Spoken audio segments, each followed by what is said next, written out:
Welcome back to Formula One in 2025. It's been a thrilling season so far, and it continues right here, right now, at some venue. A true epic of motorsport. This is Spa. We're building up to the third sprint race of the year. It is the first of 3 races in 8 days, with our Drivers' Championship separated by just 8 points. Longest lap of the year, and an epic climb to the heavy braking zone of turn 5. It's going to be defining for who takes this race. Don't go anywhere. We've got lights out for you in about 5 minutes' time. What a place to go motor racing. In the Ardennes Forest, a place that has seen a century of competition. Welcome to the latest chapter. Here's the starting grid for the third sprint of the year. At the back, we've got Franco Colapinto starting from the pit lane. Kimi Antonelli will be 19th for Mercedes, having spun out of qualifying. The man who he replaced, Lewis Hamilton, is 18th, our most recent podium finisher, P17 on the grid. They've all got a lot of work to do from the back. Then it's Alex Albon. Williams hope they've fixed his power unit. He is next to Lance Stroll. Fernando Alonso in 14th position, next to George Russell, who is not happy with how his qualifying played out. 12th position for Yuki Tsunoda, who refused to dob in Pierre Gasly. Good camaraderie. Liam Lawson is alongside. Gabriel Bortoleto back in a third part of qualifying for the second time in his Formula One career, next to Isaac Hadjar. Pierre Gasly is, according to my latest information, still in the pit lane, so he will not start in 8th place. There will be a gap on the grid. They won't shuffle forward. Ollie Behrman, very strong from him. And then it's Carlos Sainz turning the page after a difficult run of races. Esteban Ocon loves this place. He has always been rapid here. 4th is Charles Leclerc. 3rd is Lando Norris. And the top 2, the man who's mastered this place time and time again, 3-time Grand Prix winner Max Verstappen, is next to the championship leader. The last time that happened on a Formula One grid, Imola. It was absolutely epic. In the commentary box, I'm Alex Jakes, alongside me, ready for this one, having done all the build-up. It's time for the real thing, Julian Palmer. Yeah, and there's a lot still to unpack in this 15 laps, and I like Oscar Piastri, Max Verstappen battle. We've seen a few of them so far this year. We have Miami, we had Imola, where Max put on a sumptuous move, and I think Oscar's got to do some work to keep Max behind him on this first lap. He mentioned it yesterday. Pole isn't the easiest place to start from, in a way, around this circuit. He has the inside line for La Source, this tight right-hander at turn 1, but then it is a whopping 2-kilometre run through Eau Rouge, up the hill, where the slipstream will be in full effect for Verstappen and those behind. And also the Red Bull is quick in a straight line, so Piastri's still with plenty of work to do. We're building up to the reconnaissance lap. If you're one of our newer viewers, great to have your company. This can only run to a maximum, it's around 30 minutes that we're expecting to run for this. Officially, it's going to be 15 laps of the longest lap of the year. And what a dominant performance yesterday in qualifying for Oscar Piastri. He's been flying. It's his favourite circuit on the calendar. He's shown in the past how good he can be around here as well. It was his standout performance in his rookie year, having the sprint pole then as well. And now he's become so much more complete as a driver. So when we turn up now 2 years later for another sprint race, he has just been on rails from the first moment. Had the slight bit of jeopardy as he cut the corner at the top of Radillon in SQ2 yesterday, but still just snuck through. And when he did, boy, he managed to make the most of it. Half a second to the good pretty much on anyone else. 6/10 to Lando. A really fantastic performance. All the drivers are on the medium tyre for this one, Alex, so it's going to be negated in terms of a strategy race. We're just going to see on-track battling, hopefully. And you're absolutely right, Pierre Gasly was not on the grid. He is at best going to be starting from the pit lane, but I wonder if he's even going to make it there at all. I got you some breaking news on that, Jolien. Pierre Gasly will not start the sprint race due to a suspected oil leak. They were furiously trying to fix it. They haven't been able to. And the man who was due to start in 8th, the team 10th in the Constructors' Championship, will not add to their points tally with Pierre Gasly today. And the other car is starting from the pit lane. Disaster for Alpine, who are having a really torrid season. Last time there was a sprint race, this man was on pole. Gasly finished 3rd for Alpine. Great he has previous around here, was due to start 8th, as you can see, on a medium tyre, as you can see. So everything was looking okay, but that's a bad time for it. But yeah, they've not had a huge amount of chances to score points. This was one that's gone. All the cars on the grid are on that yellow walled medium tyre because Franco Colapinto starting from the pit lane absolutely nothing to lose. So he's gone for the tyre that will degrade. He is on the soft. Everyone ahead is on the mediums. His race begins when the green light illuminates at the end of the pit lane. Everyone else you can see in your picture, they'll be looking to the 5 lights on the gantry. So Oscar starts to back up the pack. Max drops away from him, builds up the speed and the tyre temp on these mediums as well. What can Lando Norris and Charles Leclerc do at the start of this one as well? It is possible to run 4 wide at the top of the hill. It's that sort of circuit. And if Norris is still going to be trying to get that gap to Oscar at the front of the championship down, the first lap is by far his best bet for this. The man who was 4 wide in that epic moment included Esteban Ocon, and he's barely got any downforce on the back of the car. He's the quickest car in the straight line, is Esteban Ocon. It's got him to 5th place. They are hanging on to it in the middle sector where the corners are, him and Ollie Behrman, who starts 7th. But Haas have got a great chance. They could even rival those ahead on the first lap with that slippery car. So how does Oscar Piastri play? You know it's going to be an intense first 30 seconds of the race when the moment after he's taken pole position, he's thinking about the opening lap. That's what happened yesterday when he was 0.4 of a second ahead. If he can build a gap, Piastri is the hot favourite for this one, but that run to the top of the hill has been part of Formula One folklore for so long. Franco Colapinto does get a formation lap. He will peel back into the pit lane and start his sprint race, the 3rd of the year from that position. You are looking at the main contenders. Top 2 drivers in the World Championship. Oscar Piastri, 8 points ahead of Lando Norris. Max Verstappen just wants to score another Belgian victory. And it is a tricky first corner, even before you get to Eau Rouge as well, they've got to deal with. So Colapinto to the pit lane.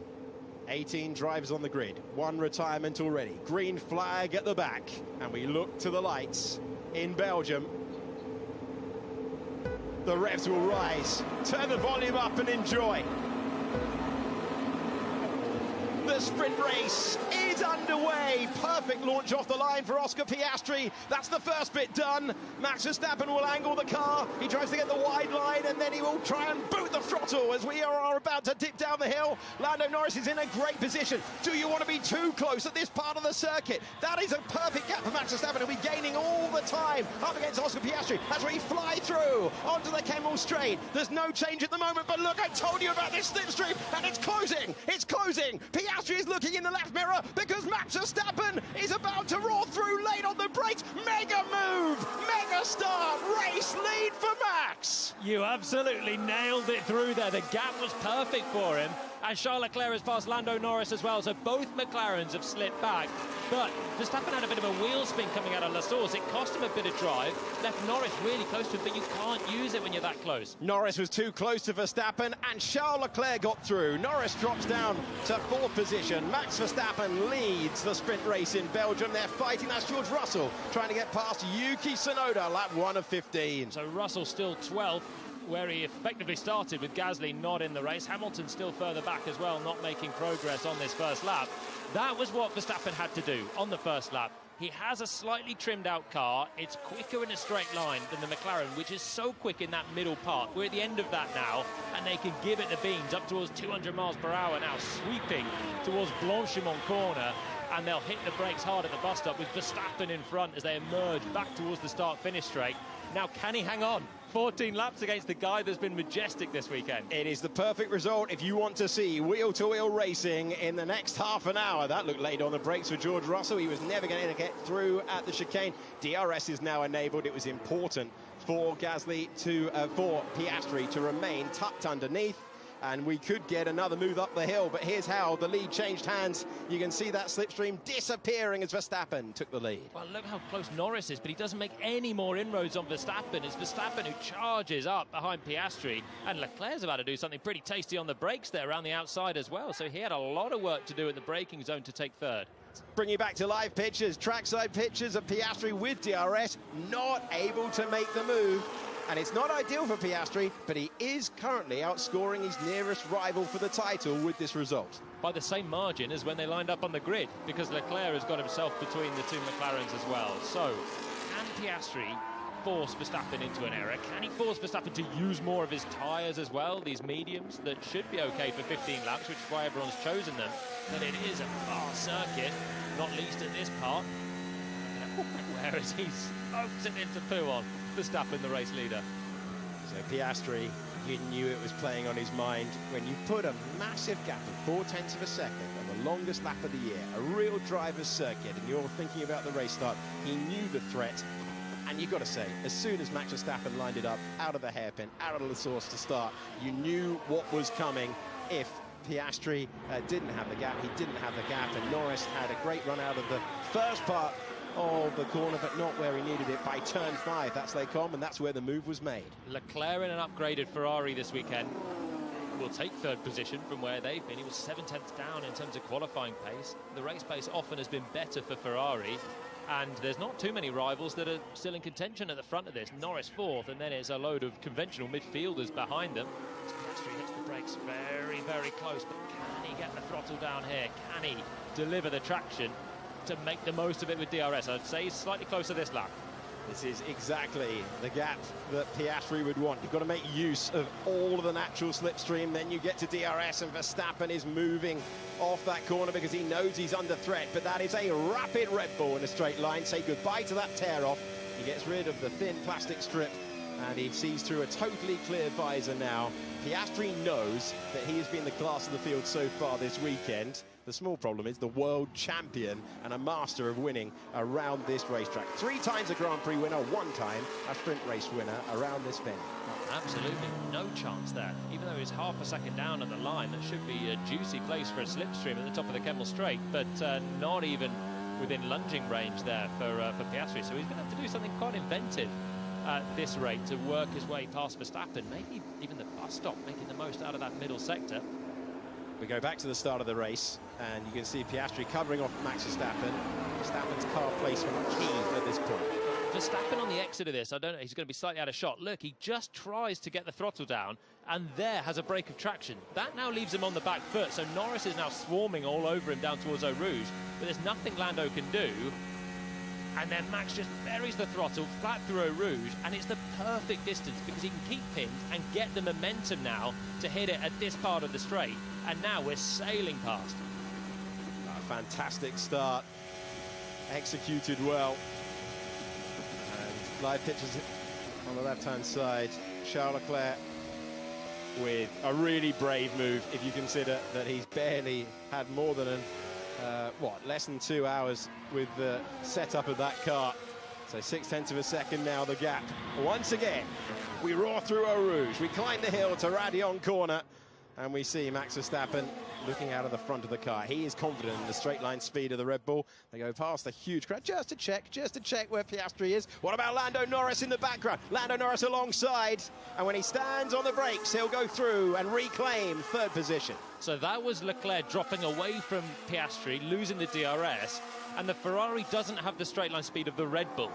So Verstappen can punch a hole through the air at the front of the race, and it's okay. They've got the low downforce configuration that means that he's not being gobbled up by those behind. But Leclerc there was absolutely swamped, wasn't he? Norris straight through with the DRS. I wonder if Charles made a small error coming out of last source or something to be that much in trouble down the straight. But yeah, the Ferrari doesn't have the same top speed to defend as the Red Bull. So this is the part of the circuit journey I was telling you about a few moments ago. Max has got you covered to turn 5. Can you use another high-speed blast to use your exit out of these corners to maybe line up for a move at the chicane? Yeah, this is the part then. Through Stavolo 2, it's flat out, and now you're in a slipstream. There's no DRS, though, at this point, so you've got to wait. And there's a big braking zone that's going to greet them once they flash past us here at Blanchimont. Really quick corner, easy flat out now in a Formula 1 car. And then you're looking at sending it on the brakes with your higher downforce McLaren, but again, he's just too far back at that stage. So it's just about building the pressure now for Piastri. So Piastri sitting in the dirty air. These medium tyres will easily do the distance. They won't be worrying about that as a concern, but you're going to be losing peak performance every lap that you run on them. Piastri is studying the back of Verstappen's car. Verstappen knows he is 69 points back in the World Championship. He knows Piastri will want a slam dunk move. He can't just throw one to the inside. If the top two make contact, Lando Norris wins this sprint race. They're level in the World Championship. Yeah, it's difficult to come out on top with 50-50 moves, and Max Verstappen, he will not give you an easy pass. That is absolutely for sure, as Oscar knows too well now. was closing at the top of the hill that time, but still wasn't close enough, and it's not as big a break there as it is at the bus stop. Antonelli had a difficult qualifying, and he makes a place on Hulkenberg, our star of Silverstone 2 weeks ago. And Antonelli is able to get a place. Hulkenberg, you see a bit of grapple picked up there by Antonelli, trying to make amends. The driver who was the youngest ever pole sitter of any description when it comes to Formula One qualifying. Sprint and Grand Prix back in Miami, and started at the back for this one. Gasly is out of the contest, and Franco Colapinto, I think it's Gasly joined. He's joined the race, and he's 2 laps down, as Oscar Piastri is getting all over the road. So Piastri, who we thought was out because the team told us that was the case, has jumped back in. They've found a fix. He's 2 laps down, and this is a test session for the Frenchman. Alpine running in 19th and 20th. Yeah, important for Gasly that he can at least do that and get the knowledge so that he's not behind the curve for Grand Prix qualifying in the race tomorrow. Just slightly wide between the apexes at the bus stop. Hasn't seemed to cost him as he jumps back on the throttle. There's DRS at this point for Piastri, which will get him closer for La Source, but this is not an overtaking place at the moment. Oscar, how's the tyre doing? Yeah, it's okay. Yeah, we expected it to hang on, so this is still a straight fight. No worry about it disappearing. Certainly not on a McLaren that's had great tyre wear all the way through the season. They've only missed the podium at 1 Grand Prix so far this year. This is, you can just see the gap consistent. It is a tailwind, according to our monitor in the commentary box. Piastri is the closest he's been for a while, but can't shape for the move. And that gap went down by 0.2 of a second from the start of the straight to the braking zone. Not what he needs to try and get a clean move and take the sprint win. It's not a big braking zone at Les Combes either. It's a sort of medium speed right-hander when you get there. You see here the 2 race leaders nose to tail at Stavolo as this Piastri trying to get closer at the other part of the circuit that would be a conventional overtaking place. It's on the end of that. Yeah, you can tell he's pushing, running that through the gravel. I don't think he would have lost any time there, but he is giving it everything to try and get this place back. Got a lot of confidence at that part of the circuit, and he is following the logic of Jolyon Palmer in that trying to do all the hard work here and let the DRS take him by. He's got to be within 0.3 of a second. That would be very, very close to follow through Eau Rouge and Radion. Through Blanchimont corner we go. Rapid, flat-out section, and then the heavy braking for the chicane. Remodeled in recent times. Used to be known as the bus stop chicane because, funnily enough, that was where people waited to go to work, to go around the Ardennes forest, the villages that comprise this circuit. And now we go again on lap 7 of 15. No change further back. Norris was able to minimise the damage. He's losing 1 point in the Formula One World Championship, staying in 3rd place. Piastri ahead, and Piastri, you can just see Verstappen knows that he's protecting his race lead at this point and has got it right every single time. Max Verstappen's season so far has been built on audacious first lap moves and brilliant qualifying pole laps. It was an audacious first lap move if you've just joined us here, and he got past the McLaren that has stayed within a second of him ever since. And the fastest lap on the last lap went to Lando, trying to get back towards the top 2 as well. So Oscar's got to be careful not to eat the tyres too much in the dirty air of the Red Bull ahead and find himself dropping away in 7 laps time and find his teammate behind, which is arguably as big a battle at the moment. It's a difficult balance when you're just thinking, how on earth can I work my way into an overtaking opportunity against this car that's so quick in a straight line? This is the battle that could have been at Silverstone were it not to rain on Sunday. This is what Red Bull was setting themselves up for with the low downforce configuration they ran then, to be difficult to pass from the front. I've got a rear ready. Well, Lewis Hamilton would have been hoping to scythe his way through the field. He's trying to get past Alex Albon, but he's saying he doesn't have any rear grip already, and it's only lap 7 of 15. This is meant to be the more durable tyre. medium tyre brought to this weekend. It's the C4 soft compound, it's the C3 medium compound. Then there's a gap in the hard by design. Pirelli don't want anyone using that. They want to see 2 stops in the Grand Prix tomorrow. No stops intended with a sprint race, just flat out racing. The battle for the lead on board, left-hand side of your picture with Oscar Piastri chasing down. It's currently a 2-car battle. We are a few moments away from it becoming a 3-car battle with the top 3 in the World Championship. And then it'll become more important for Piastri to stay in that DRS range of Verstappen. You see him straight lining off a lot of the exits now, the big traction zones, just to make sure he's not putting excess load through the rear axle. When you're accelerating and turning, you're just inviting that little bit of wheel spin that Verstappen had on lap 1, turn 1. Skimming everything over the curve at the exit of Malmedy. Yeah, one fan. Has he just been like that since lap 1, do you reckon?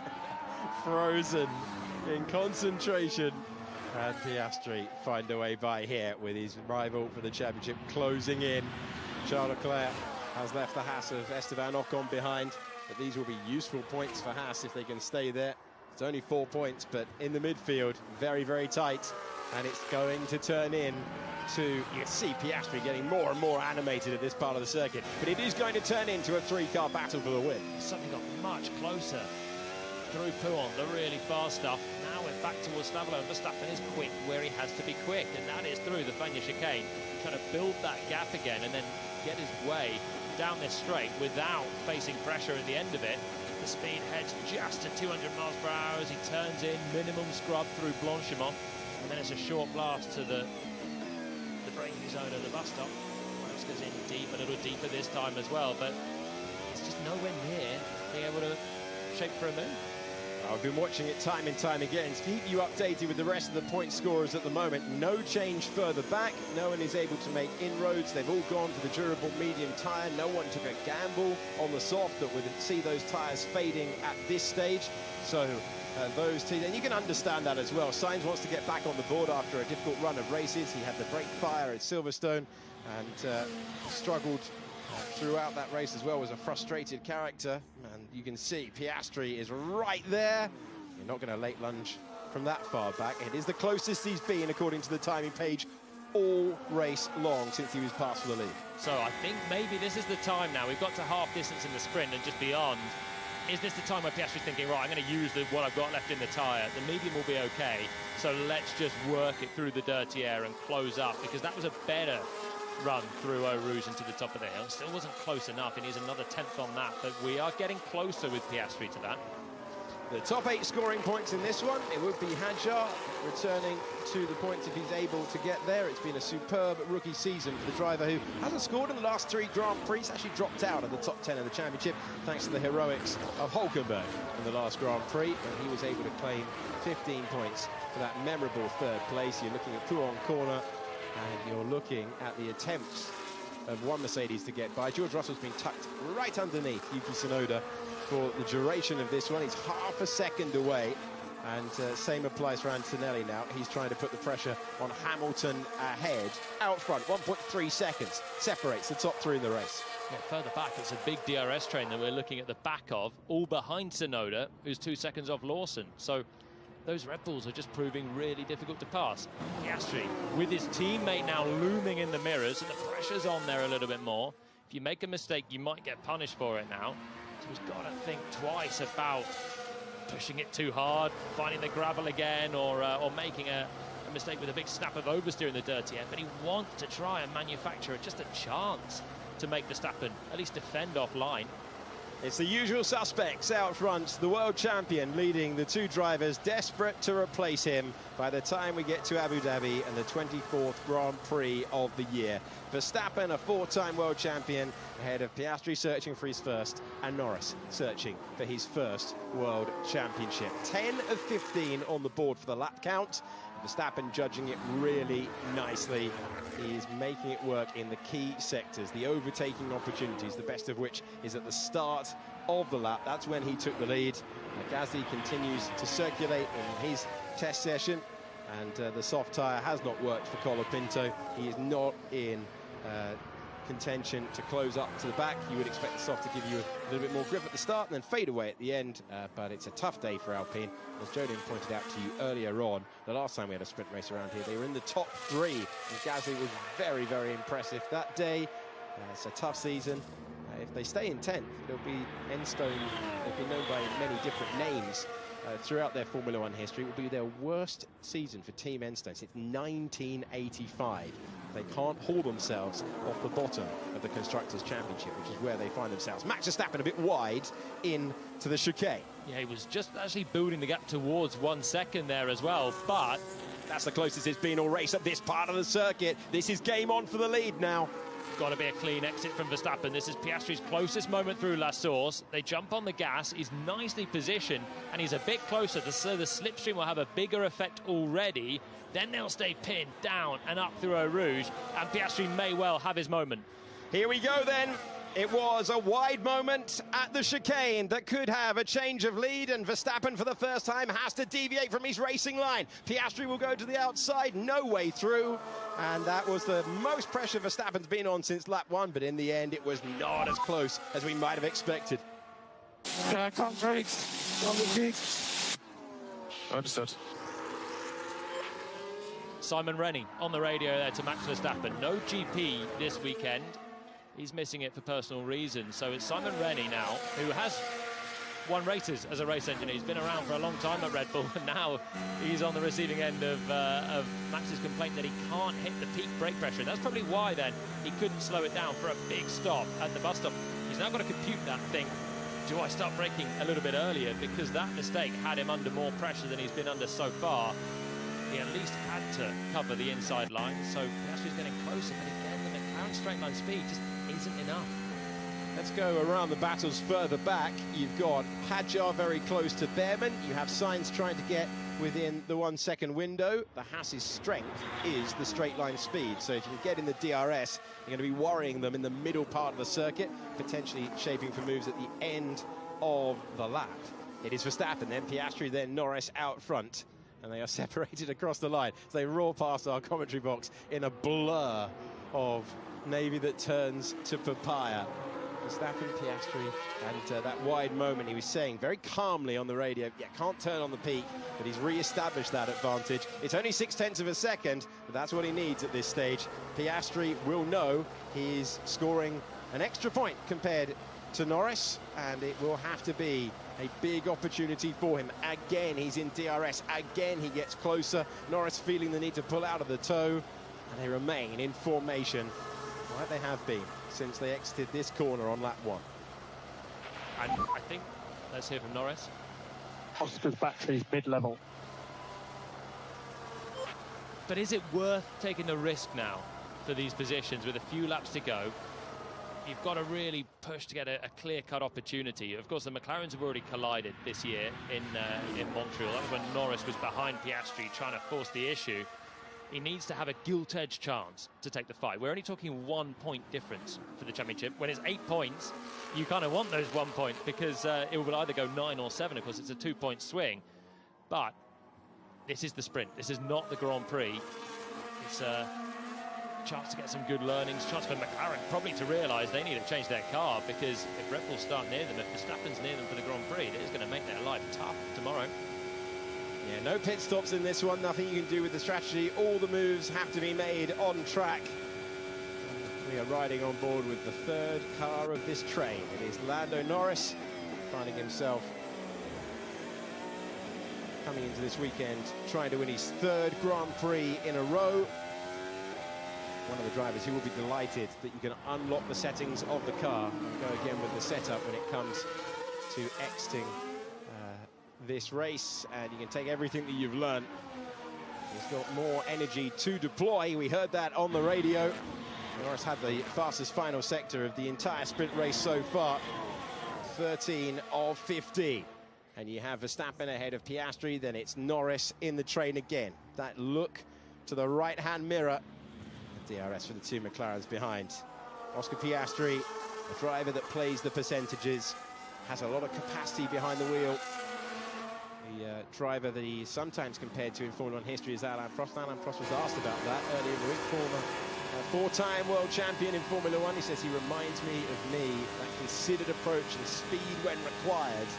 As Piastri shaped for the move late on, does he just take the bonus point of outscoring his teammate as Verstappen will try to close the gap down to 68 in the World Championship. And Verstappen at so many circuits this year, certainly the high-speed ones, like we saw at Silverstone 2 weeks ago. You give him an opportunity, he can make a car with low downforce work like few others. This is further back in the pack. We're riding on board with Lando Norris to keep us updated with the battle for the lead. The left-hand side of your picture, this is the blue Williams of Alexander Albon, who was really frustrated. For Albon to publicly get frustrated with the team, like he was after sprint qualifying yesterday when he was bemoaning this consistent problem with his power unit. But we did hear pre-race that James Vowles is confident that has now been understood, diagnosed and fixed. They will hope that is the case. Carlos Sainz in the other Williams car continuing to run in 6th position. Good points, both Hasses in the points. Yesterday was the first time that they put both Hasses in the top 10 of any qualifying session this year, and that's close under braking. Is there an opportunity? Not this time. Hamilton 0.2 of a second away, 7-time world champion and 5-time winner around this circuit, was looking for a way by, but they're all very, very tightly pinned. We're on the penultimate tour of the longest lap of the year. Magnificent Spa-Francorchamps, a century of history, and Thibaut Courtois, he is ready to wave the checkered flag. And Max Verstappen will be ticking off the corners, still having wide moments at corners that he would not be interested in at all. Just the peak, the feel. He mentioned it on the radio earlier on. He's doing enough to keep Piastri at bay and claim another sprint win, which was the case the last time we had a sprint race here. It's only the second one in the Belgian Grand Prix history. Through the Spanish chicane we go. Piastri and Norris will know at key point, Joe mentioned a few moments ago, that it was crucial for McLaren to understand that yes, they've got the best overall package here. And if Max Verstappen can steal away a pole position from you, and for Grand Prix qualifying in the last few years, he has always been quickest in Q3 before taking an engine penalty. If you get stuck here, you'd need strategy. You'd probably, with a bit of clear air, be able to do something about it. And we see one of the quirks. This is high up on the hill. There are so many vantage points around this racetrack. If you ever get the chance to come to Spa-Francorchamps, you have to take the opportunity, because there are so many amazing places to see these magnificent drivers and this prototype technology being used to the fullest. Last chance for Oscar Piastri. He's still within that half a second window. The closest he got at one point is when Max Verstappen made a mistake at the chicane. It left him vulnerable. It was the only time in this sprint race so far that he had to deviate from that racing line. Piastri has saved up the battery, but not enough. He gets the gap down to 0.3 of a second, and that was the last opportunity that wouldn't carry a risk. And if you know the driver behind the wheel, the Australian is going to bank the points. Lando Norris is the driver who is closing up more than Piastri is to the race lead. As we go through, the circuit's been around for so long that we find ourselves with multiple names for some of the corners. This is Pouhon corner. You can see a little bit of tyre marbles past there, hearing a cheer from the crowd. They're cheering, and they've just seen that Lewis Hamilton has improved up, and they're cheering for Max Verstappen on his way to sprint victory. That was a Max Verstappen grandstand that he went past. He has always brought the Orange Army out, and he's keeping the papaya cars at bay. All the talk at the start of this one was of Red Bull and the changes they've made. Well, here's one thing that isn't different. Max Verstappen at the front, getting to the final chicane in the lead. And he took the lead at the start. He has stayed in P1. He knows this feeling in Belgium. Red Bull's new era begins with a win. Max Verstappen wins the sprint in Belgium. He beats the two McLarens. And once again, he has mastered Spa. After 15 laps, they were separated by 1.4 seconds. But that epic move at the start means P1 at the finish. It's Max Verstappen again in a sprint. He is by far the most successful driver in sprint history. That's now 12 wins, and no one else has any more than 2. When it comes to the short burst races, he has dominated this format. He's done it again in front of so many of his supporters. Lauren Meckies, a CEO and team principal at Red Bull, and it's a win straight away for the new era. Okay, mate, nice job. Well managed. Nice, very well done. That was really well managed, Max, well done. Yeah, well done there. Great job with the gaps and the battery. It's really nice. Well done, guys. Well, Max Verstappen didn't get many laps with Simon Rennie, an experienced engineer. He was with Mark Webber, he was with Daniel Ricciardo. And GP, his usual engineer, missing 2 out of the last 3 weekends. And Simon Rennie being told how happy Verstappen was to get the information about when to use that energy. Well done, Oscar. P2, just not quite enough straight line speed, I think, to get Verstappen. Yeah, just didn't have enough, unfortunately. So, well done. A point gained on his nearest rival for the championship in the all-McLaren battle. Piastri finishes second, as he has done in all 3 sprint races this season. For Esteban Ocon, very, very useful points for Haas. And he is inside the top 10 of the championship. Well done, Max. Very, very impressive defense. Very, very well controlled. You didn't leave anything on the table there. Well done.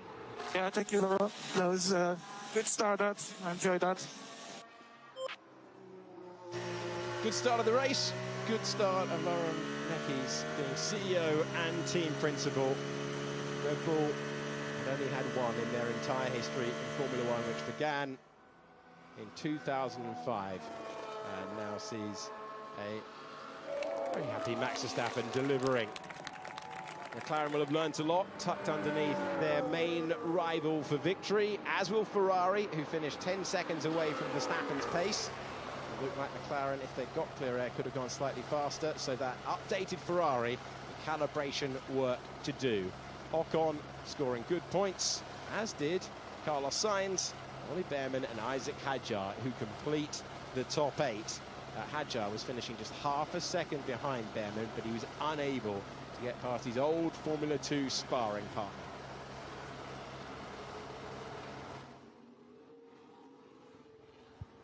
And Max Verstappen knows this feeling before. Lines up a sprint winner for the 12th time in his Formula 1 career.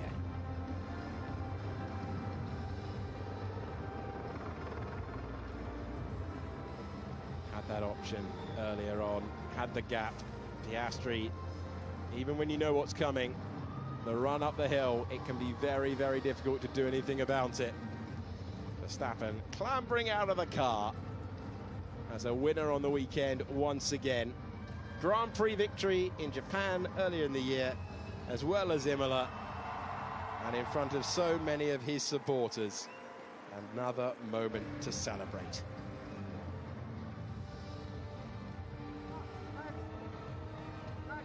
Poses for the photographs. And we'll check in with the team as well. Go through the administration of being weighed. Sporting stuff between the top 3.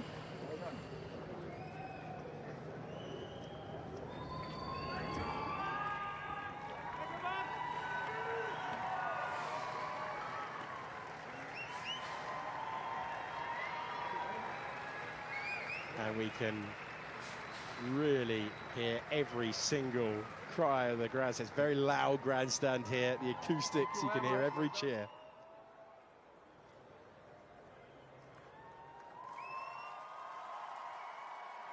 Verstappen gives them a wave and they wave back. Doing that one out of the commentary box window. Everyone having a bit of a sip of water, handshakes all round.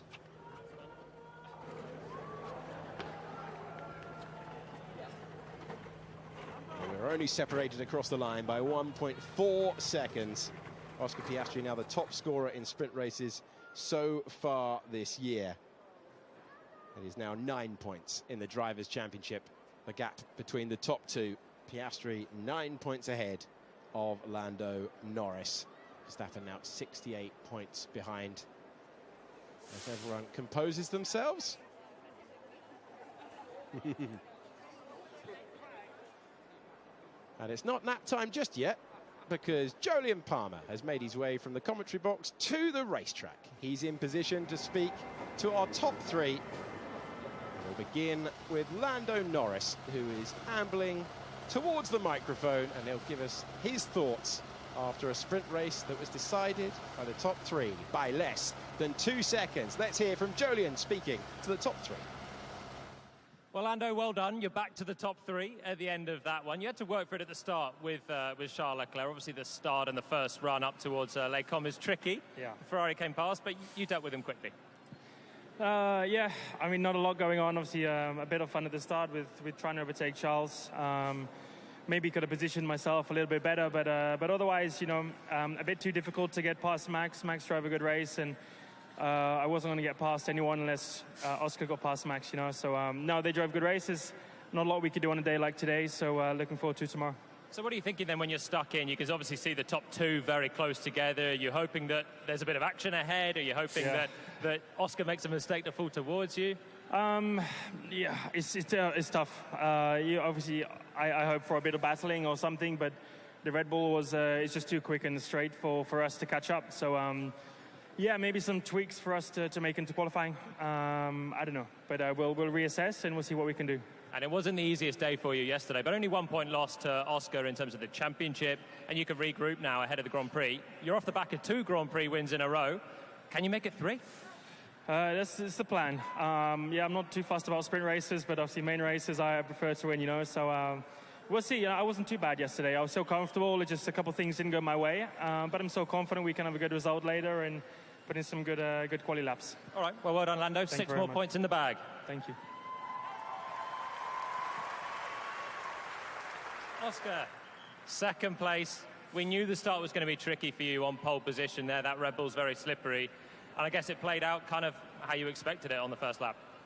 Pretty much, yeah. I tried my best to snake my way through the straights and not give too much of a tow, but no, I just didn't have enough straight line speed, and then obviously, yeah, didn't have enough straight line speed for the next 15 laps either. So still a good result, still good points.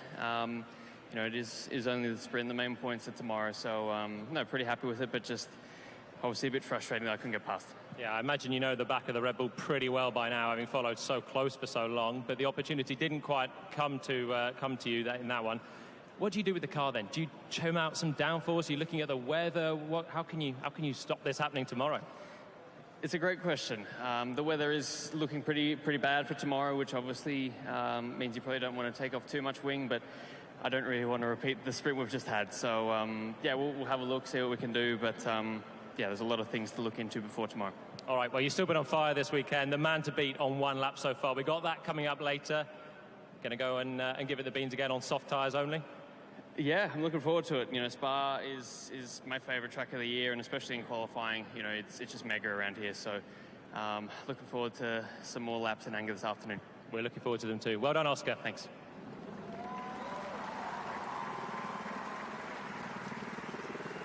And Max, a sprint win, a Spa special for you as well there.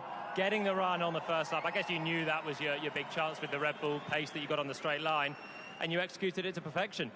Yeah, it worked out really well. That's the only real opportunity, of course, that you're going to get against them, and we got it into turn 5. Then I knew, of course, it was going to be very tough to keep them behind. So it was just playing like cat and mouse, DRS, battery usage, and yeah, it was basically the whole race was within, 7/10. So I couldn't really afford to make big mistakes. I had one tiny lockup in the last corner, but apart from that, yeah, it was for us, of course, a great result to keep them behind and to have a win here in Spa. For me, of course, it's a sprint win, but still it counts, and I'm, of course, very happy with what we did out there. Yeah, it was a great performance. Lots of eyes in the mirrors. I want to talk to you about the brakes, though, because you mentioned at one point it was difficult to hit the peak pressure. We saw you, as you referenced, have a little run on in the bus stop. What was going on there? Well, it's basically you're keeping faster cars behind, so you have to drive over the limit of what you think is possible. Tire management is out of the window, so that is what's making it really difficult. I'm just doing 15 qualifying laps here to try and keep them behind on the track where tire management is important. It wasn't easy, but we managed to do it, so I'm very happy with that. Yeah, still a lot going on in a race where there's no position change after the first lap, but you're having to work that hard. So what about qualifying later on? The McLaren looks like it's a little bit too quick, but can you make some changes and get to pole? Do you want pole? I don't know. I mean, do I feel pole is possible? I'm not sure, but we'll try our best. Try and set up the car, how we want. Well, after this race, we'll have a few more ideas of what we want to do, and then try to be as close as possible to them. All right, well done, Max. Our sprint winner. Thank you.